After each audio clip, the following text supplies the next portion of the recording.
அனைவருக்கும் வணக்கம். காமாட்சி அம்மன் விளக்கோ குத்து விளக்கோ எந்தெந்த கிழமைகளில் தேய்க்கலாம், விளக்கேற்றும் திசை எது என்பதனை பற்றி இந்த பதிவின் மூலம் தெரிந்து கொள்ளலாம் வாங்க. விளக்கை தேய்த்து கழுவ உகந்த நாட்கள் எது எது என்பதை தெரிந்து கொள்ளுங்கள். அத்துடன் மற்ற நாட்களில் விளக்கை தேய்த்தால் என்னென்ன பிரச்சனைகள் வரும் என்பதையும் பார்க்கலாம்.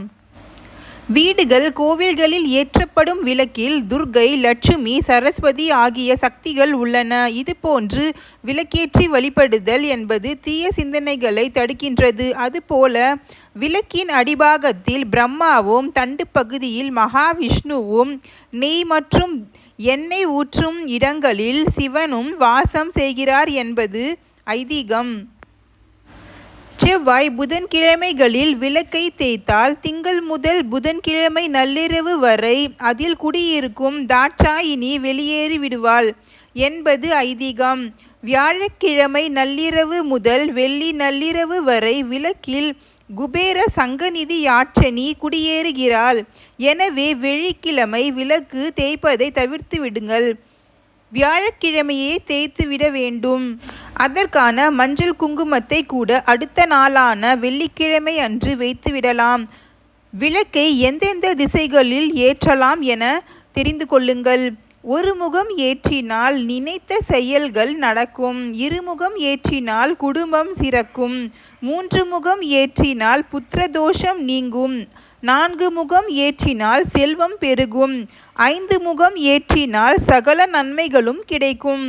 அதுபோல மண்ணில் செய்யப்பட்ட விளக்கை ஏற்றினால் தரித்திரம் விலகும். வெள்ளி விளக்கு ஏற்றினால் திருமகள் அருள் கிடைக்கும். பஞ்சலோக விளக்கு ஏற்றினால் தேவதை வாசம் உண்டாகும். வெங்கல விளக்கு ஏற்றினால் ஆரோக்கியம் கிடைக்கும்.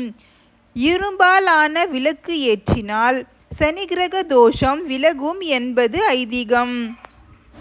அதுபோல ஞாயிற்றுக்கிழமைகளில் விளக்கை தேய்த்தாலும் அன்று அசைவ உணவு சமைத்திருந்தால் விளக்கை தேய்க்கக்கூடாது. அசைவம் சமைக்காத வீடுகளில் ஞாயிற்றுக்கிழமை விளக்கை தேய்த்தால் கண் சம்பந்தமான நோய்கள் தீரும். திங்கட்கிழமை விளக்கை தேய்த்தால் மன அமைதிப்படும். வியாழக்கிழமைகளில் விளக்கை தேய்த்தால் குரு பகவானின் அருள் கிடைத்து மனக்கவலைகள் தீரும்.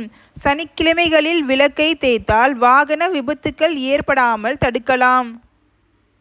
இன்றைய பதிவில் காமாட்சி அம்மன் விளக்கோ அல்லது குத்து விளக்கோ எந்தெந்த கிழமைகளில் தேய்க்கலாம், அப்படி தேய்ப்பதால் நமக்கு என்னென்ன பலன் மற்றும் விளைவுகள் ஏற்படும் என்பதனை பற்றி விரிவாக நாம் பார்த்தோம். இந்த தகவலோடு இன்றைய பதிவினை நிறைவு செய்து கொள்கிறோம். இது போன்ற ஆன்மீக செய்திகளுக்கு ஓம் முருகன் துணை சேனலை சப்ஸ்கிரைப் பண்ணுங்க. நன்றி, வணக்கம்.